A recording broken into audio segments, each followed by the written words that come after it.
Your show will go live in 5 seconds. 4, 3, 2, 1. Last voice radio.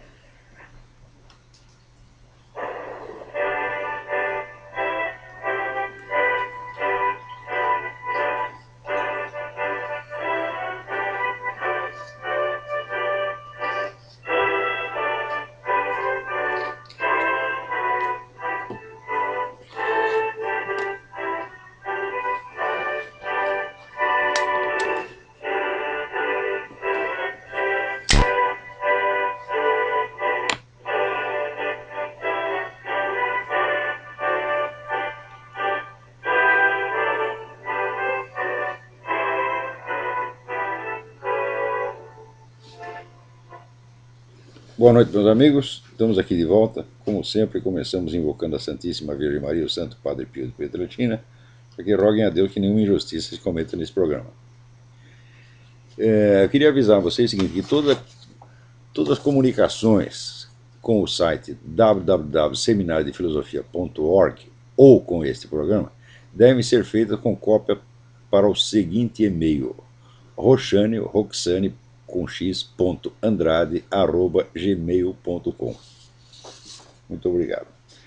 Aqui o Júlio Tonhetti me manda uma questão interessante, mas que caberia melhor no seminário de filosofia mesmo. Ele manda um texto aqui no professor Riccieri do ITA, onde ele faz uma interpretação da sentença de Descartes, penso logo existo, e compara com os Lusíadas de Camões, com Shakespeare, né? E com Galileu. Eu não vou poder, evidentemente, comentar a coisa inteira, né? Mas só um pedacinho aqui. Como exemplo de interligação de áreas de ensino, podemos fazer um paralelo entre a literatura e a físico-matemática. Camões, nos Lusíadas, 1597, quando narra a viagem épica de Vasco da Gama às Índias, escreveu, aspas, que não há coisa a qual natural sendo que não queira perpétuo o seu estado, fecha aspas. Sem dúvida, essa conclusão sobre o gênero humano é uma versão do princípio de inércia que Galileu, 1638, registrou. Todo o corpo em repouso ou em movimento uniforme tende a perpetuar o seu estado sem nenhuma força atuar. Fecha aspas. Nesses dois casos, não importou o objeto da análise, pois ambos concluíram a mesma lei observando fatos distintos. Galileu extraiu sua conclusão analisando racionalmente o comportamento cinemático das esferas rolando sobre planos inclinados, enquanto Camões concluiu seu pensamento observando o comportamento humano. E, ora, embora essa analogia seja até interessante, ela historicamente está completamente errada. Porque o fenômeno a que Camões está se referindo é a perseverança da coisa no seu ser, na sua própria natureza. Quer dizer, uma coisa não muda de natureza. E isso Camões tirou diretamente de Aristóteles. Não tem absolutamente nada a ver com o princípio de inércia, né? O princípio de inércia se refere apenas ao movimento e diz que um corpo que está em repouso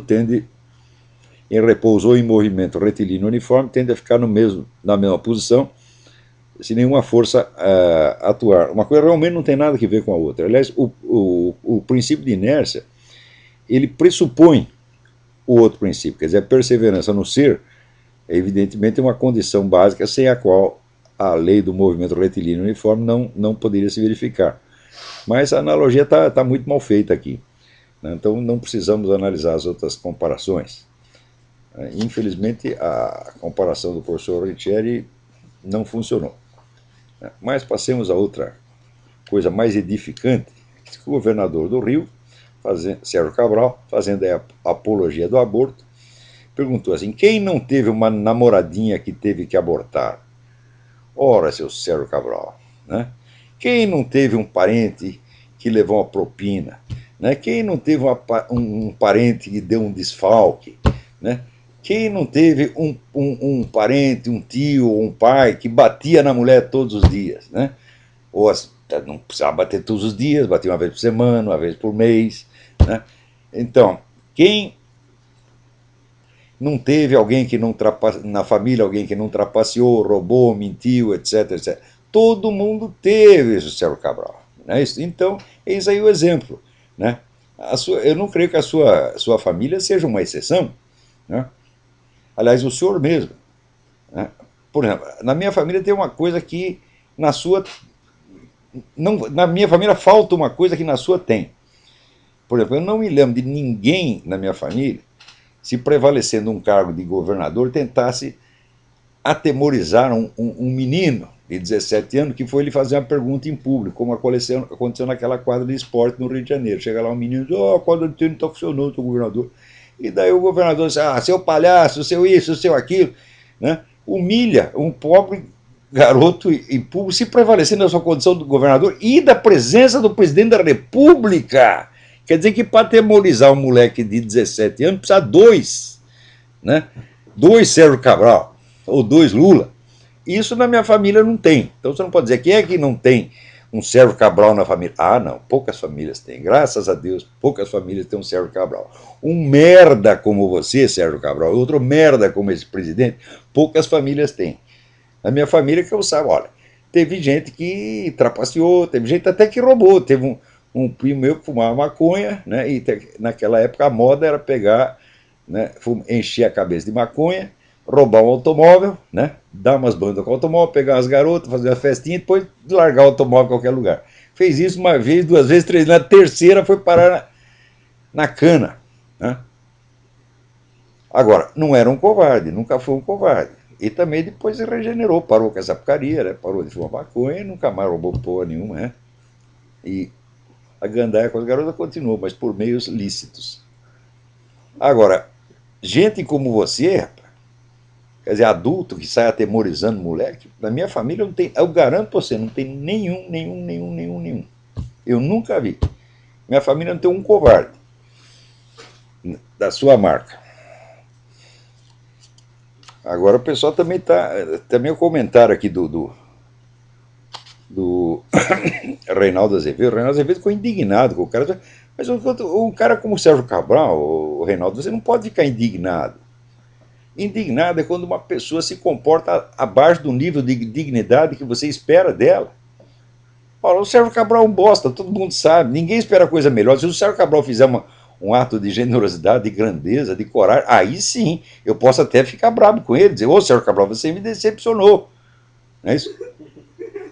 O dia que o Lula disser alguma coisa que faça sentido, né? Eu dizer: pô, Lula, você está me desorientando agora, porque eu acostumei com o seu estilo, né? Só sai merda quando você abre a boca. Agora, de repente, está falando um negócio sensato, a gente fica até meio assustado, achando que você está tramando alguma. Né? Então, a gente não pode ficar. A indignação, infelizmente, ela se tornou moda. Né? O sentir-se indignado, em primeiro lugar, é ou uma expectativa errada que você tem com relação ao outro, ou é vaidade. Quer dizer, você acha que foi tratado abaixo da sua dignidade. Né? Eu tenho um monte de cara que escreve de vez em quando, me chama de filha da puta, de viado, do caralho, de fascista, da puta que eu pariu, né? Eu não fico indignado jamais. Eu não espero que eles façam outra coisa. E nem eu acho que eu mereço um tratamento muito melhor. Pode me xingar do que quiser, eu não estou ligando, entendeu? Eu acho que é normal. Jesus Cristo não levou cuspida, não foi xingado, não foi chutado, etc. O que é que eu tenho melhor que ele? Nada. Então, quer dizer, vocês sofrem injustiça, sofrem humilhação, é a coisa mais natural do mundo. Né? E a gente, desde pequeno, deve aprender a se tornar insensível, jamais se sentir ofendido, mesmo quando o foi. Tá? Ao contrário, tem que levar tudo na esportiva. Levar na esportiva não quer dizer que você não vai reagir. Ao contrário. O sujeito bate em você, você vai bater nele, mas não porque ficou indignado. Você vai bater nele por prazer, meu filho. Por prazer. Porque é gostoso, gostoso. Eu tinha um amigo, Otto, que ele batia nas pessoas e falava assim: confessa que é um bosta, confessa que é um bosta. Daí o cara confessava e parava de bater. Eu não é gostoso. Né? Então, a gente deve fazer as coisas com espírito com bom ânimo, você está entendendo? Tudo com bom ânimo, até para responder xingamento. Aí se a gente responde com bom ânimo, em vez de ficar indignado, a gente responde de uma maneira muito mais cruel e fere o sujeito muito mais, tá entendendo? E para que ficar bravo? Deixa o outro ficar bravo, pô, ele que tem um infarto no seu lugar. Eu aqui nunca fico bravo, às vezes eu finjo que estou bravo, tá entendendo? É só para efeito dramático, eu não estou bravo com ninguém, pô, é? Aliás, assim, quando falta alguém me xingando, até né, às vezes eu sinto saudade. Cadê aqueles caras do tempo do imbecil coletivo? Não tem mais, pô, né? Agora, aqui cada coisa, rapaz. Apareceu então no Wikileaks que o Obama usou de espionagem, ameaça, chantagem, suborno para conseguir apoio para suas políticas de aquecimento global. Ora, essas políticas são contra os Estados Unidos. É o negócio de fazer o tal de imposto mundial, né? De fazer as nações ricas pagarem pelo fracasso dos outros. Quer dizer, como se o sucesso delas fosse um crime, né? Então, o cara faz uma política ecológica anti-americana e ainda usa de meios ilícitos e criminosos para impor. Quer dizer, olha, Obama é outro também, porque não há palavras, né? Outro dia estava entrevistando ele e o Clinton e, de repente, ele se sentiu um pouco humilhado, lá do Clinton tá roubando o show, e foi embora para casa, né? Como diz meu cunhado, faz que vai cagar e se manda, né? Ficou com vergonha e saiu, e o Clinton continuou lá, impávido, colosso. O Clinton é profissional, o Clinton é um político com experiência. Claro que também é um ladrão, mentiroso, etc, etc. Mas ele é alguma coisa. Agora, Obama, eu digo desde o começo, Obama é nada, nada, nada. É um moleque de recado. É um pau mandado do George Soros e não é mais nada. Ele não decide porra nenhuma. Tá? Se ele faz um negócio errado, chega lá o George Soros, põe o pino na mesa, né? O Obama, sim senhor, né? Bate continência pro cara. Ele não é de nada, porra, né? O pessoal fala, não, o Obama é um grande orador. Não, ele é um grande leitor de teleprompter. Deixa ele ser o teleprompter, ele não consegue fazer nada. Quer dizer, é apenas um ator. Um cara totalmente vazio. É incrível aqui, para chegar ao ponto de eleger um cara desse, um país tem que estar numa crise intelectual e moral muito profunda. Não? Quer dizer, quando perde a capacidade de discernir, até esteticamente. Você ouve o Obama falar, você sabe que aquilo é vazio. Né? Porque um cara que sempre tá falando com voz impostada, sempre posudo, está sempre solene. É claro que é falso, meu Deus do céu. Né? Um homem de verdade fala com o público do jeito que ele fala em casa, como falava Ronald Reagan. Né?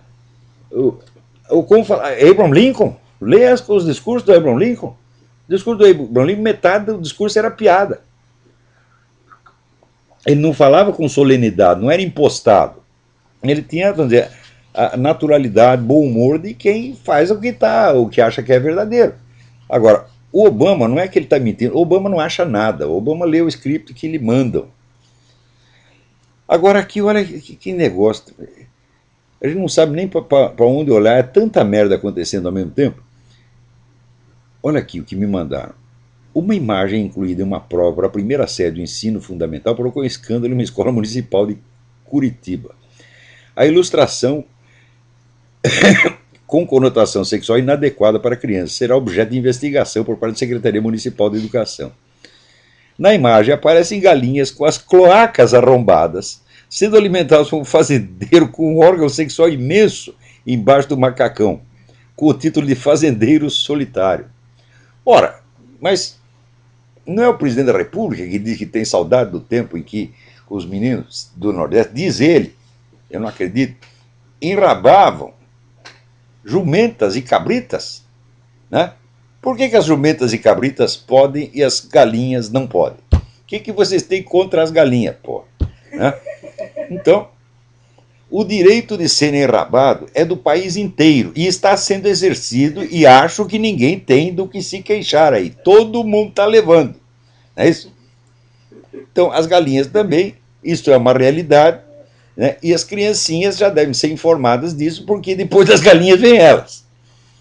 Se vocês têm alguma dúvida, perguntem ao ministro da Educação, Fernando Haddad, ou à próxima ministra dos Direitos Humanos, Maria do Rosário, né? Que eles acham o seguinte, esse pessoal eles acham que não há nenhuma diferença assim, de valor, de dignidade, né, entre você, um homem, depositar o seu sêmen no ventre da mulher e gerar uma criança que depois, né, será o símbolo do amor dos dois e uma responsabilidade para a vida inteira, e o sujeito depositar o mesmo sêmen no cu do vizinho, onde o sêmen se misturará à merda e será jogado na privada. Eles acham que é a mesma coisa, né? Eu até acredito que no caso deles tenha sido a mesma coisa. É isso. Eu acho que gerar um Lula, ou gerar uma Maria do Rosário, ou gerar um Fernando Haddad, tá certo? E comer o cu do vizinho, eu acho que são coisas moralmente, né, niveladas. E eles acham isso, eles juram isso, e aqui não se desmente ninguém. Né? Isso quer dizer que se o seu pai, em vez de comer a senhora sua mãe, né, comesse lá o jardineiro, o leiteiro, né, e daí sai o leiteiro, faz cocô, tá certo? O resultado não seria muito diferente daquilo que realmente foi. E que está aí à vista, né, e a olfatação de todos.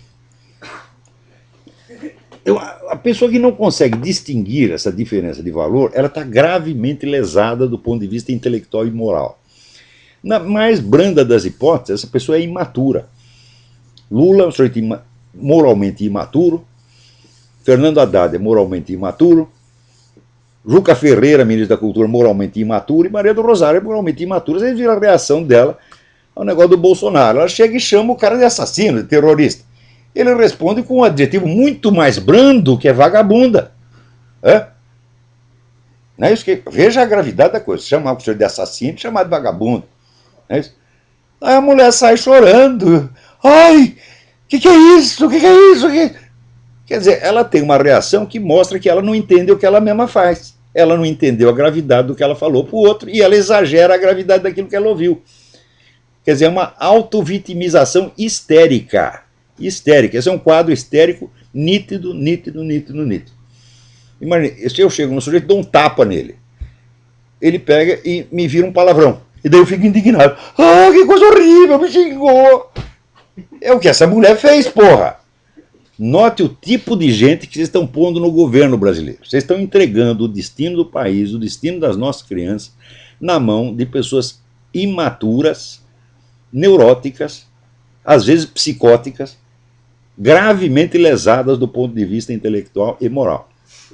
Pessoas às quais eu não entregaria, se eu tivesse um posto de gasolina, eu não entregaria um posto de gasolina para gente como Sérgio Cabral, Lula, Maria do Rosário, Fernando Haddad.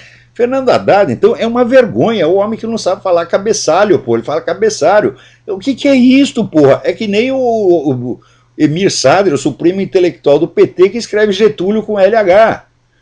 Agora, esse pessoal todo é vítima de si próprio, porque eles inventaram esse método de alfabetização sintética, copiaram aí do Jean Piaget, Vygotsky, o caralho, né? E aquele negócio, não pode soletrar, você tem que pegar a palavra inteira, né? Olhar a palavra assim no visual, captar o sentido dela magicamente. Ninguém aprende a ler por este sistema, porque a língua, meu filho, a língua não se compõe de palavras, a língua se compõe de fonemas. Né? Se a língua fosse fazer as palavras uma por uma, meu filho, não teria completado a primeira língua hoje, até hoje. Estaria lá o homem de Neandertal, né? Tentando. Se não fosse o sistema fônico, não tinha palavra, porra. Então o que você tem que aprender, em primeiro lugar, não é palavra inteira, é fonema, sílaba.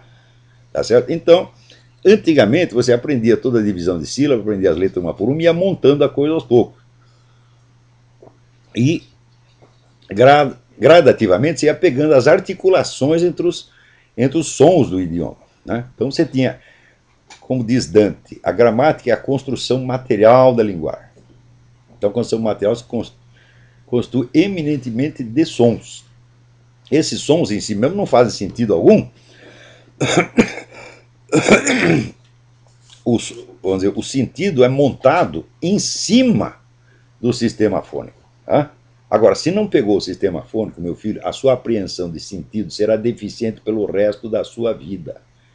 Quer dizer que esses caras eles se analfabetizaram a si próprios, a seus filhos e netos, Tá certo? E também a quem não pediu para ser submetido a esta merda, porque eles querem aprender assim, querem estudar assim, que façam, que imponham lá para suas famílias, tá entendendo? Mas impuseram para todo mundo. Então, todo mundo que tem, vamos dizer, de 50 anos para baixo, todo mundo foi mal alfabetizado no Brasil. Todo mundo, sem exceção. A não ser aqueles que tiveram, vamos dizer, a sorte de sair para um país onde ainda existia, né, um ensino de linguagem na base tradicional. Aqui nos Estados Unidos, a gente vê que até hoje, com todas as mudanças desastrosas que houve no ensino, o ensino da linguagem ainda é bastante eficiente. O pessoal é obrigado a ler um montão de coisa, a fazer ditado. Né? Ditado é considerado uma imposição autoritária. A criança tem que fazer uma criatividade, ela tem que, né? Chega lá na escola, ela já tem que escrever Hamlet ou os Lusíadas na primeira, para não reprimir a criança. Né? Onde já se viu ficar ensinando fonema, ora, porra, né? Que humilhação ensinar fonema para criança. Né? Então, resultado. Se a pessoa não tem o ouvido afinado para todas as distinções e articulações de fonemas, a leitura dela vai ser deficiente por causa disso, mesmo que ela adquira alta cultura. O sujeito pode estar lendo Kant, ou Goethe, ou Shakespeare. Né? A compreensão dele ainda será deficiente. Então eu recomendo a pessoa falar, olha, você é professor universitário, você é jornalista, etc, etc. Né? Você vai, claro que você vai ter que adquirir a cultura superior, mas também você vai ter que voltar atrás e aprender a tomar ditado. Aprender, por exemplo, a copiar um texto. Porque, veja, o ensino na Idade Média, que começava aos 14, 15 anos, que eu acho certo, né? Ele, em primeiro lugar, ensinava o sujeito a copiar um texto. Copiar ou de outro texto, ou copiar por ditado. E ficava naquilo anos a fio. Como se faz na China até hoje. Por que você acha que a garotada chinesa, em todo lugar que vai o chinês, ele tira os primeiros lugares nas universidades, na escola média, etc. Por quê? Porque aprendeu assim desde o início. O sujeito, para começar, vamos dizer, para ele dar um peido em língua chinesa, para ele dizer, mãe, quer um sorvete, ele tem que aprender 5.000 fonemas, aprender de cor. E daí o pessoal vem, os teóricos, e fala mal da decoreba. Digo, olha aí, meu filho, a decoreba chinesa como rende. Agora vocês, com as suas teorias científicas idiota, tá entendendo?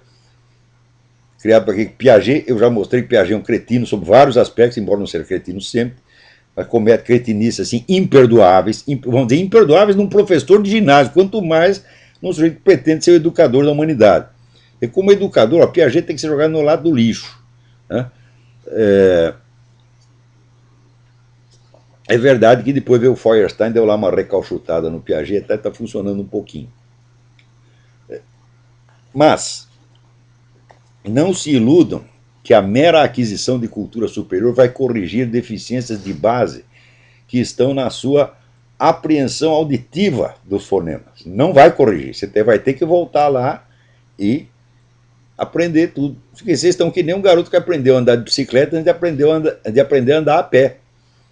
Sempre vai ter um problema de movimento, né? Então um dia você vai ter que descer da bicicleta, meu filho, e aprender a andar a pé, né? Como todo mundo, ou como o chinês lá, aprendendo fonema por fonema, humildemente, anos a fio, decorando, porque, veja, inclusive as pessoas às vezes reclamam, né? Elas querem a explicação do sentido das leis da gramática. Meu Deus do céu, as leis da gramática não precisam fazer sentido.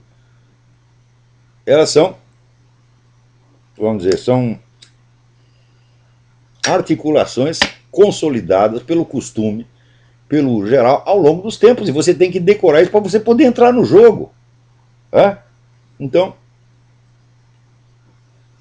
vamos dizer, as peças materiais do jogo não fazem sentido em si. Mas você pegar um jogo de xadrez, né, a peça pode ser feita de madeira, de marfim, de ferro, de plástico, do raio que eu parta. E pode ter 1000 formas diferentes. As formas não têm que ter sentido. Eu outro dia tenho aqui uma amiga, a professora Margarita. Na casa da Margarita tem lá um jogo de xadrez que você construiu com peças de automóvel, com arruelas, né? Porcas, parafusos e arruelas. E ficou legal, né? Nada se parece com nada. Né? Você olha o cavalo se parece tanto com um cavalo quanto com um colibri. Mas está no lugar certo, então funciona. Então, o substrato material da linguagem, meu filho, ele não precisa fazer sentido. O sentido é o que você vai obter a partir da montagem fônica. Daí você pega o sentido. Né? Então, do mesmo modo, por exemplo, você pegar uma melodia na música. Meu filho, se você pegar um violino e examinar a construção material do violino, por tudo quanto é lado, você não vai achar melodia nenhuma. Então, primeiro tem que construir o violino, meu filho. Não adianta você, né, estudar, conhecer todas as músicas, todas as melodias mais maravilhosas do violino, se não tiver o violino materialmente. E a construção material do violino não obedece às mesmas leis da construção da melodia. São coisas completamente diferentes. Então, quando o pessoal começa a se revoltar contra a gramática porque ela é arbitrária, é a mesma coisa que você está reclamando, né, de que o violino dele não obedece à teoria musical. Que a madeira do violino é insensível à teoria musical dele. Quer dizer, é uma coisa de uma burrice fora do comum. Meu filho, não tem outro jeito. O substrato material da linguagem tem que ser aprendido por decoreba mesmo. E quanto mais fonemas você Estava aí outro dia o professor Luiz Faria explicando isso aí pela 1000ª vez. Tá certo? Quanto mais fonema a criança aprender de cor desde o comecinho, melhor para ela depois. Agora, todo esse pessoal, Fernando Haddad, Emir Sader, né? O Lula não, porque o Lula nunca foi alfabetizado, mas todos eles foram alfabetizados por esse método e emburreceram para sempre. Não consegue fazer uma frase, né, que faça sentido, meu Deus do céu. Então, alô, quem é? Tem alguém na linha aí? Sim, boa noite, Olavo. Renovando, São Paulo. Tudo bem? Olavo, tudo bem? Há umas 2 semanas você comentou algo sobre o LaRouche, né, o Lyndon LaRouche. Ele coloca como sendo o grande problema do mundo esse tal de Inter-Alpha Group, o grupo de bancos europeus, Império Britânico.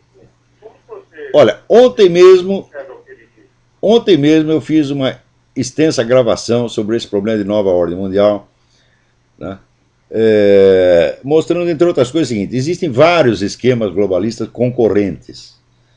Agora, o sujeito que pela primeira vez ele perfura a superfície dos acontecimentos e descobre um esquema de poder por trás, ele acha que descobriu a pólvora, ele acha que sabe tudo. Eu digo, não, continue escavando que você vai descobrir outro, e outro, e outro, e outro, e outro, e você vai ver que o negócio é muito mais complicado do que você está imaginando. Então, o Lyndon LaRouche descobriu esse esquema e quer explicar tudo a partir dele. Né? Quer dizer, até o que Stalin fez ou Mao Tse Tung fez vai ter que ser explicado por causa do que um banco de Nova York queria. Isso é coisa de maluco. Isso, vamos dizer, tem uma imaginação, uma fantasia hipertrófica a respeito do poder do dinheiro. Claro, o dinheiro é uma modalidade de poder, mas não é a única. Meu filho, qualquer sujeito que já foi assaltado na rua sabe que o pobre armado tem mais poder do que o rico desarmado. Qualquer um sabe. Não é isso? Então, existem outras formas de poder. Outra coisa, o rico existe eminentemente para ser roubado e engabelado por intelectuais, que tomam o dinheiro dele para fazer o que eles querem e ainda o cara agradecer. Quem é que não sabe isso? Então você tem aí pelo menos 3 modalidades de poder. Você tem o poder do dinheiro, o poder das armas e o poder da enrolação, a famosa embromation. Né? Eu acho que dos 3 o mais perigoso é a embromation. Ao longo dos tempos, a embromation move o mundo. O problema com a embromation é o seguinte: você engabela a sua geração inteira, como fez Jean-Jacques Rousseau, tá certo? E você não chega a exercer o poder pessoalmente. Você cria o poder para a próxima geração de intelectuais. E você morre pobre e ferrado. Então o poder dos intelectuais não é tão direto, não é tão pessoal, mas ele é muito eficiente a longo prazo. Então, agora, pessoa como o Lyndon LaRouche, conhece fatos, ele tem, vamos dizer, uma rede de informantes no mundo inteiro, um arquivo fenomenal. Então, como fonte de informação, é até muito bom. Mas as teorias dele, as explicações dele, às vezes chegam a ser o inverso da realidade. O inverso. Ele chegou a escrever, por exemplo, que a ciência... Como é? Não, ele fala do Brasil está sendo explorado pelos bancos, a própria queda de 103. Está mesmo, está mesmo. Aí está certo, com relação ao Brasil está certo. Agora, o cara ter diagnosticado uma situação local corretamente, não quer dizer que a visão geral que ele tem do processo histórico está certa. Eu não estou dizendo que tudo que o LaRouche diz está errado. Não, eu estou dizendo que a teoria geral, os esquemas gerais de interpretação dele são errados, são inadequados. Mas não quer dizer que ele erre sempre. Né? Por exemplo, tudo que ele divulgou a respeito desse movimento ecológico na Amazônia, a quem servia, quem está financiando o negócio, quem está ganhando, tudo isso é certo, é verdadeiro. Então, estou falando, como fonte de informação, às vezes é muito bom. Agora, como teórico, como pensador, ele é chinfrim, ele é um amador, é um menino. Né? Agora, acha que é um gênio fantástico. Né? Ele tem projetos educacionais para toda a humanidade. Né? Eu tenho, por exemplo, eu tenho um projeto educacional para mim mesmo e para os meus alunos. Se der certo entre nós, muito bem. Pode ser que amanhã ou depois sirva para outras pessoas também, mas não pretende educar a humanidade. Né? Ora, Aristóteles nunca pretendeu educar a humanidade, ele pretendeu educar os alunos do liceu. Né? Ver se ele forneceu alguma fórmula educacional para a humanidade inteira. Agora, o LaRouche oferece. Ele oferece uma fórmula para a educação mundial, para a economia mundial, para a cultura mundial, para a política mundial. Ou seja, é mais um revolucionário de merda, um cara que acha que tem a solução de todos os problemas, quando não tem nem mesmo a solução do problema fiscal dele próprio. Nos Estados Unidos ele quer, a solução para ele é reimplantar exaustível, né, a legislação bancária que havia antes. Pode ser que para certos lugares e certas situações isso funcione, mas assim como o diagnóstico dele, em linhas gerais, está errado, então a terapêutica também está errada. O que não quer dizer que esteja errada sempre. Né? Por exemplo, tem um tempo que ele fazia muita apologia, não sei se ele continua, do economista alemão Georg List, que tinha a teoria do Estado autárquico. O Estado tem que ser totalmente autônomo. Né? O filósofo Fichte, né? Johann Gottlieb Fichte, também defendia a mesma ideia. Bom, esses caras eram um grande gênio, mas não quer dizer que fosse acertar em tudo, tanto que jamais existiu Estado autárquico algum. Né? Quer dizer, um Estado que não depende dos outros para absolutamente nada. O que é isso, pô? Isso é utopia. Tá bom, obrigado. Obrigado eu pela sua colaboração. Peraí, tem mais alguém na linha aí. Alô? Alô? Alô, professor. Sim, eu. Professor Olavo? Eu. Professor Olavo, Anderson de Recife. Tudo bem? Anderson de Recife. Tudo bom, professor? Eu queria fazer uma pergunta, professor, a respeito de literatura, que trata desse tema sobre o ambientalismo aí, sobre toda essa mentira envolvendo aquecimento global, mentira do algoritmo. O que é que o senhor teria de literatura para indicar para isso? O melhor livro que se escreveu a respeito é L'Empire Écologique, o Império Ecológico, Pascal Bernardin. Eu até gostaria que esse livro fosse traduzido. Eu não sei se tem uma versão em português na internet. Pascal Bernardin, escreve Bernardin, com N no final. Pascal Bernardin. E o livro L'Empire Écologique, o Império Ecológico. Mas tem muita coisa, a bibliografia é imensa, mas se você entrar ali pelo Pascal Bernardin, você já vai pegar um monte de dicas de bibliográfica dali mesmo. Mas livro assim, geral, de interpretação da coisa, eu não conheço outro melhor. Essas coisas são complicadas, porque eu não consegui entender algo certo. Eu sei que, na verdade, não tem uma coisa certa, mas eu não consegui entender certo. Quem é que se beneficia exatamente? Peraí, a sua voz está chegando entrecortada. Você fale, por favor, bem alto e mais devagar. O que a gente não consegue entender, professor, é que acontece que quem é que sai lutando com essa ambientalista? Quem é que sai lutando com despejar essa mentira na cabeça das pessoas? Ué, mas é muito simples. Para quem financia o processo é quem sai ganhando. Aí, nesse ponto, a gente é obrigado a concordar com o LaRouche, o Império Britânico tem altos interesses nesse negócio.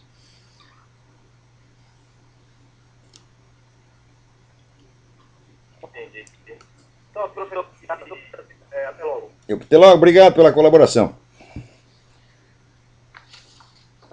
Agora, tá aqui, ó.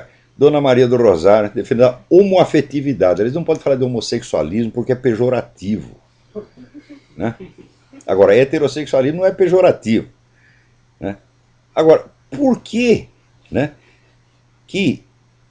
veja, por exemplo, no que consiste, vamos falar o português claro, no que consiste a homoafetividade masculina, né? Consiste em um comer o cu do outro, meu filho, consiste na boa e velha sodomia, você está entendendo?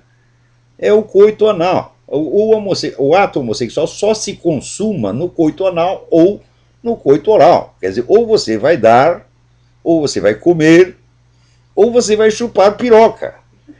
O que é que isto tem de tão nobre e elevado que ninguém possa falar mal?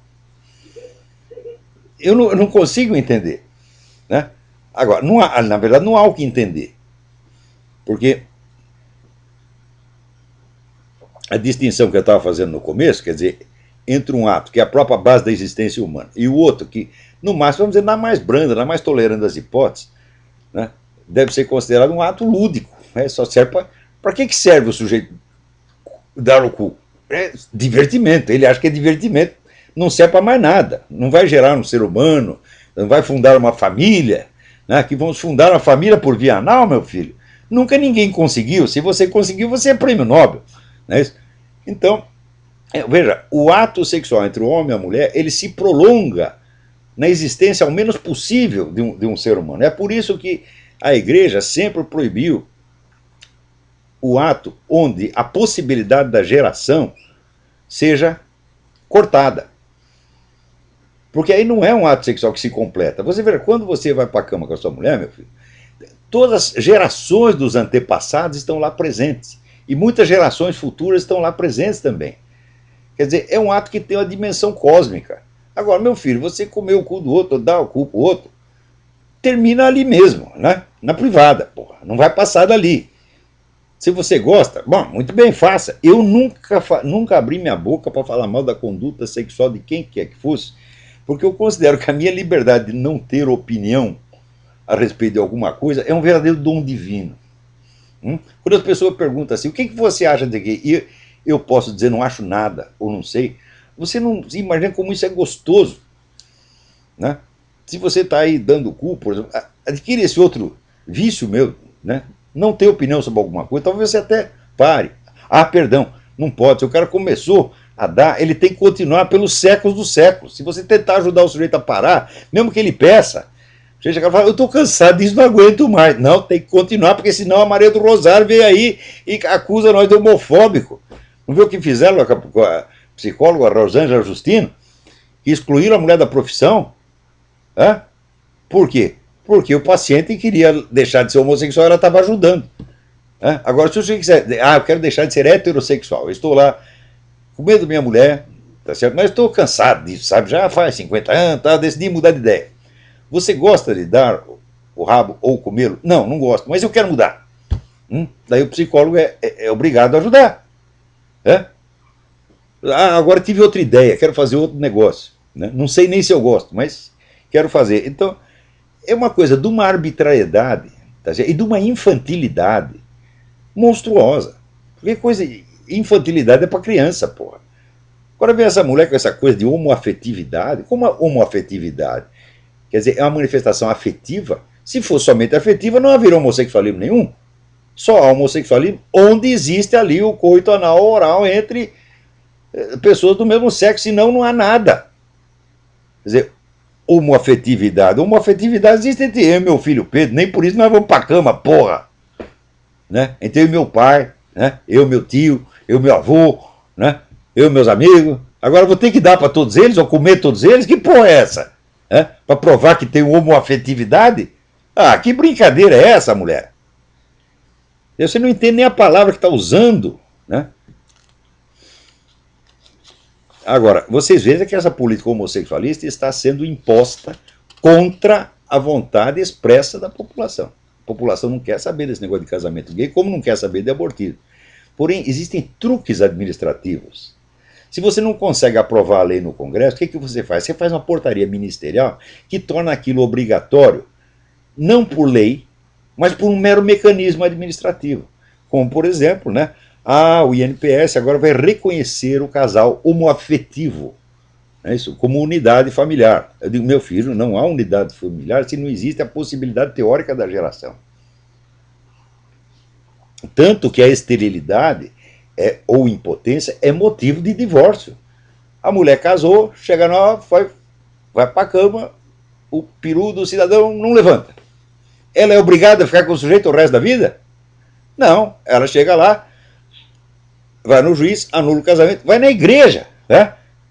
Manda requerimento para o Vaticano, fala, casei, mas os daí descobriu que o sujeito é impotente, está anulado o casamento. Se a geração não fosse da própria natureza do casamento, então a impotência ou a esterilidade não poderiam jamais ser motivo de divórcio. E, no entanto, são universalmente. Não há nenhum homem no mundo que a lei obrigue a perseverar com uma mulher estéril se ele casou com ela na expectativa de ter filhos. Nem que obrigue a mulher a permanecer com o homem impotente se ela casou com ele na perspectiva de ter filhos. Então, família, meu filho, é onde existe a possibilidade, ao menos teórica, da geração, senão não tem família, não. Não adianta você dizer isso, novas modalidades de existência familiar. Vai passar, uma entidade familiar passa a existir por decreto da Dona Maria do Rosário, quer dizer, junta 2 marmanjos, agora por que 2? Por que não pode ser 4? Os muçulmanos têm direito a ter 4 mulheres? O seu Luiz Mota não tem direito de ter 500 homens? Por que ele não pode casar com os 500 homens? Mas que coisa mais injusta! Que discriminação odiosa! Por que o Luiz Mota vai ter que desistir de 499 para ficar com umzinho só? Tem que ter o casamento coletivo, casamento homoafetivo coletivo, né? Deixa o Luiz Mota casar com os 500 homens, quero ver ele sustentar os desgraçados. Ele bem merece isso. Daí vão fazer um arranjo lá, o INPS vai dar dinheiro para ele sustentar os 500. Você vê, a prova de que tudo isso é uma palhaçada é o próprio Luiz Mota. Como é que você vai falar de casamento gay com 500 homens? Ai. Agora, você vê aqui, um dos motivos dessas questões entrarem na discussão é que, a partir do século XIX, com o advento da sociedade industrial, entrou nas discussões morais um modo de raciocínio que é característico da economia, que é o raciocínio custo-benefício. A partir da escola utilitarista, de Jeremy Bentham, etc., entrou esta ideia de que a moral tem de render, a moral tem de simplificar a sociedade e, sobretudo, simplificar a administração estatal. Então, aquilo que facilita a administração estatal passa a ser considerado moral. Aquilo que é conveniente para a administração, aquilo que aplana o caminho para a administração é moral, e o que atrapalha é imoral. Então, a partir da hora que entrou o cálculo econômico, meu filho, a moral passa a ser um setor da economia. Ela perde toda a autonomia. A moral não é mais nada. E esse processo, o sociólogo americano Ralph Fevre denominou a desmoralização da sociedade, quer dizer, o esvaziamento moral. Então, é claro que as pessoas que defendem coisas como essa, como Dona Maria do Rosário, quer dizer, esse pessoal não tem mais consciência moral nenhuma, porque vai julgar tudo em termos, vamos dizer, agora nós temos a conveniência, por exemplo, de controle populacional, então é melhor fomentar o homossexualismo. Se amanhã você vê que os casamentos monogâmicos não estão procriando o suficiente, então você institui a suruba estatal, para criar mais crianças. Na Alemanha nazista tinha isso, que eles faziam aqueles torneios de juventude, então todo mundo comia todo mundo, e o Führer ficava contente porque estava gerando mais soldados para o exército alemão, e mais braços para trabalhar na indústria alemã. E na Rússia a mesma coisa. Eles toleravam a putaria toda, por quê? Porque vai gerar mais gente, nós precisamos de mais gente. Quer dizer, quando precisa de menos gente, a moral é uma. Quando precisa de mais gente, a moral é outra. E assim, tudo vira uma conveniência da administração estatal. Aqui. O Lula, então, vendo que a tal da PL 122 não estava difícil de aprovar, o que ele fez? Deu um golpe. Né? Criou o tal do Conselho Nacional do Combate à Discriminação. Então, discriminação, por exemplo, consiste em dizer essas coisas que eu estou dizendo. Eu dizer que eu acho melhor meu pai ter transado com a minha mãe migerado do que ele comer o vizinho e gerar um cocô. Eu acho melhor, para mim. Né? Então, muito me orgulho de que ele tenha feito isso e estou contentíssimo de que ele tenha escolhido, né, a via vaginal. Porque, caso contrário, né, eu seria como o Sérgio Cabral, como a Dona Maria Rosário, em vez de ser eu. Eu dizer isso já é discriminação, já é homofobia. Agora, homofobia, veja o termo. Eu estava examinando, lembrando assim, o tempo que eu era criança, estava na escola primária, no ginásio, existia homofobia. Alguém tinha medo dos homossexuais? Falei, mas que coisa mais absurda! Quer dizer, os homossexuais eram as pessoas, aqueles menininhos, né, fraquinho, efeminadinho, né, que gostava de exibir sua fraqueza, assim como os outros gostavam de exibir força, gostavam de exibir fraqueza, porque davam ares femininos para ele. Como é que a gente ia ter medo daquelas criaturas incapazes de fazer mal ao mosquito? É? Eu nunca vi homofobia nenhuma. Agora, eles acreditam que a pessoa tem tanto medo, que elas convertem o medo em ódio para disfarçar o medo. E daí você tem que agredir e matar homossexuais para disfarçar o medo que você sente deles. Eu digo, mas que teoria mais psicótica, mais idiota, meu Deus do céu. Isso não faz sentido nenhum. Homofobia jamais existiu. Agora, você quer saber quem tinha ódio dos homossexuais? Dos menininhos, né? Era aqueles garotão fortão que às vezes ia lá e comia eles. Comia, depois ficava com raiva, e daí tinha que bater. Para disfarçar, para ele sentir que ele é um machão de novo. Assim. Então, é assim. Quem é homossexual é os dois. Por exemplo, um rapaz se queixa aqui, não, você é indiferente aos estupros de homossexuais. Falei, meu filho, na história humana, desde o tempo de Adão e Eva, ou pelo menos desde o tempo do homem de Neandertal, nenhum heterossexual jamais estuprou um gay. É só um gay que estupra outro. Outra coisa, nas penitenciárias, nas cadeias, todos os estupros penitenciários são estupros homossexuais. Como é que vocês não percebem? Então, eu acho que depois que você comeu o sujeito, tá entendendo? Bom, o ato seguinte é bater nele. Né? Porque você se sente, né? Que o seu nível de virilidade baixou, mas você quer restaurá-lo, quer ser ao mesmo tempo gay e viril, que tem cara, é gay e viril. Né? Então você entrou numa contradição consigo mesmo e você vai aliviar sua confusão batendo no outro, que está ali, não está fazendo mal a uma mosca, ele está ali de quatro, completamente indefeso. Né? Então, eu nunca vi homofobia a não ser como disfarce de conduta homossexual indesejada pelo próprio cidadão. Só isso que eu vi. Agora, eu mesmo, o que eu tento puxar pela minha memória, o que eu sentia perante esses casos? Eu sentia a mesma coisa que sentia qualquer pessoa fraca. Você tem um instinto de simpatia e proteção. Isso é o máximo que você vai ter. Né? E acho que isso é o sentimento normal da humanidade. Agora, para esses caras, para a Dona Maria do Rosário, todo mundo que não é gay ou pró-gay, ou gaysista, é homofóbico. Sabia dessa? Vocês têm terror de homossexuais. Você vê um travesti na rua, você sai correndo, mãe, mãe, e vai se agarrar na saia da sua mãe para se proteger do travesti. Você é homofóbico, porra!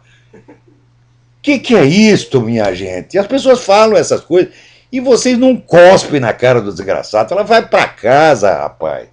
Cala a boca, burro. Né? Olha, o Bolsonaro foi gentil de chamar essa moça de vagabunda. Porque eu não acredito que nenhuma vagabunda, no sentido de prostituta, possa exercer a sua profissão com base na racionalidade da Dona Maria do Rosário. Ela não teria um cliente sequer. Não saberia nem fazer a conta do Michê, porra. Né?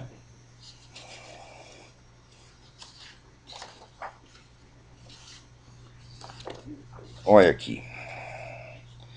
Agora, você vê o seguinte, nós estamos completando 6 meses que o Alejandro Penha Esclusa foi preso na Venezuela. Né? Até agora não apareceu a testemunha, né? Que os caras pegaram, eles mesmos interrogaram a testemunha, dizem que interrogaram, e mandaram o cara para Cuba. Eu digo, mas meu Deus do céu, você vai ter um processo. Né? Como é que você remove a testemunha e coloca fora do alcance do juiz, do advogado, etc, etc. Quer dizer, que raio de processo é esse? É claro que a coisa é falsa, está mais do que manifesta. Agora, como o negócio não está fácil lá na Venezuela, agora o Hugo Chávez quer controlar a internet. Ele quer controlar tudo, porra. Quer tapar a boca de todo mundo. Porque o fato é que ninguém mais o aguenta. Ninguém mais o aguenta. Muito bem, aqui o Wesley Ludke me escreve aqui. Como é que o senhor interpreta a carta de São Paulo aos Romanos, capítulo 13, onde ele prega a sujeição dos cristãos às autoridades? Fala, a sujeição à autoridade é a coisa mais natural do mundo. Você acha que a humanidade vive se rebelando contra a autoridade? Não, senão não existiria autoridade. A existência da autoridade é prova de que as pessoas obedecem. Portanto, é o instinto natural do ser humano e faz parte da ordem das coisas. Agora, em certas circunstâncias onde existe um abuso, etc, etc, então o cara perde a sua autoridade. E é simplesmente um cara que está exercendo um poder discricionário em cima de você. Quer dizer, não tem autoridade nenhuma. A autoridade vem de autor, meu filho.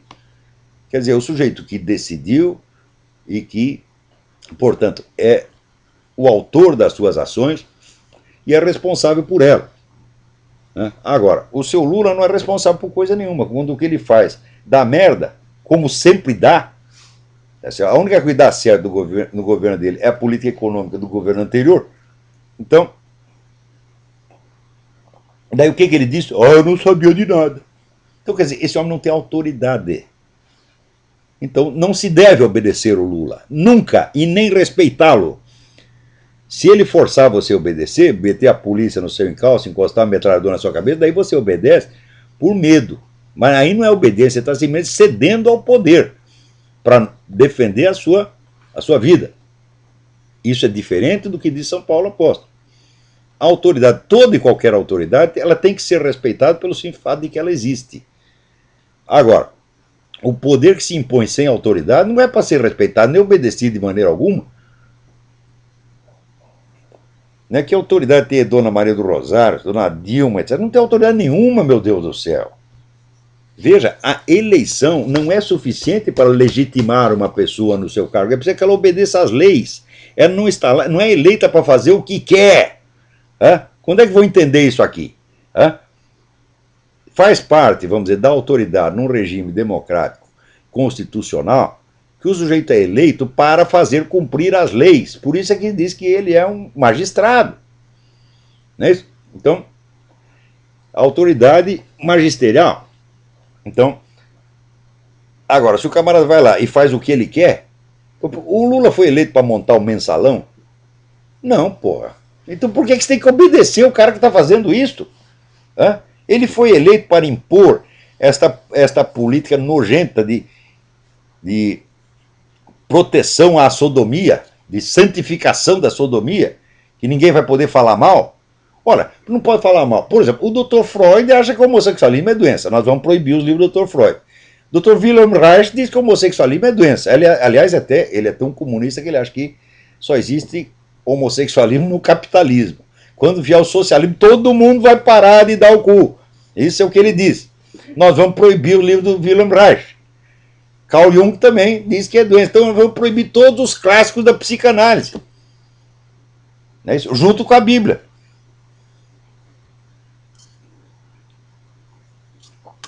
Ai, ai, ai.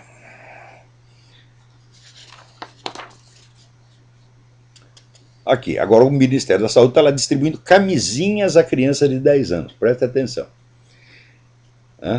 O que a camisinha tem a ver com a anti-homofobia? Porque o sujeito usou uma camisinha, ele deixa de ser homofóbico? Não, não tem nada a ver. Então, a camisinha não serve como propaganda anti-homofóbica. A camisinha, meu filho, serve para trepar. Entendeu? Para que você usa camisinha? Se existe algum outro uso, bom, tinha um tempo que eu morava na casa do estudante, a gente usava camisinha para encher de água e jogar nos que estavam no andar de baixo, né, para a gente jogar para encher o saco deles. Era o único uso alternativo que eu posso conceber da camisinha. O resto se usa para trepar. Né? Eu não usava, eu tinha horror daquilo. Horror. Né? Eu tive sorte de não ter distribuído dezenas de filhos, porque naquela época eu só pensava em mulherada, tinha muita merda na cabeça. Então, eu não usava, mas eu sabia já naquele tempo, você veja, eu com 20 aninhos eu já sabia, olha que rapaz precoce, eu sabia que a camisinha era usada para trepar. O Ministério da Saúde não sabe. A camisinha para ele é material didático. É para você aprender a não ser anti-homofóbico. Ora, meu Deus do céu, que desculpa mais filha da puta. Vocês querem disseminar, tá certo, a sexualidade desenfreada entre as criancinhas, tá certo, para que elas depois virem a freguesia, a clientela dos pedófilos. Vocês querem isso, é claro que querem. Você incentivar a prática sexual entre crianças é torná-las vulneráveis ao assalto sexual dos adultos. É a coisa mais óbvia do mundo, é? Quanto mais você sexualiza a conduta da criança, mais ela está aberta a essa possibilidade. Isso vai aumentar necessariamente. Né? Agora, atenção, hein? Atenção. A camisinha, meu filho, não é para qualquer uso. Né? O uso heterossexual da camisinha vai ser imoral. Quer dizer, você pega o menino trepando com a menininha, vai ser imoral do mesmo jeito. Agora, você pega o menininho comendo outro menininho, não, aí não pode falar mal, porque é anti-homofóbico. Né?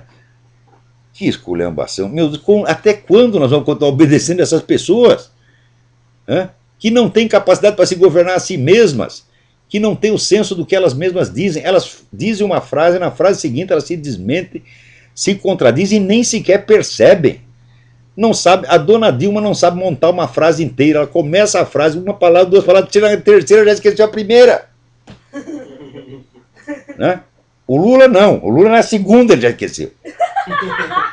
Né? E o Fernando Haddad não é nem na segunda, é na primeira. Ele vai falar cabeçalho e sai cabeçário. Né? Cabeçário. Cabeçário é coleção de cabeças de peru. Né? Peraí, tem mais alguém? E o nosso tempo infelizmente acabou. Né? Então, muito obrigado a todos, até a semana que vem.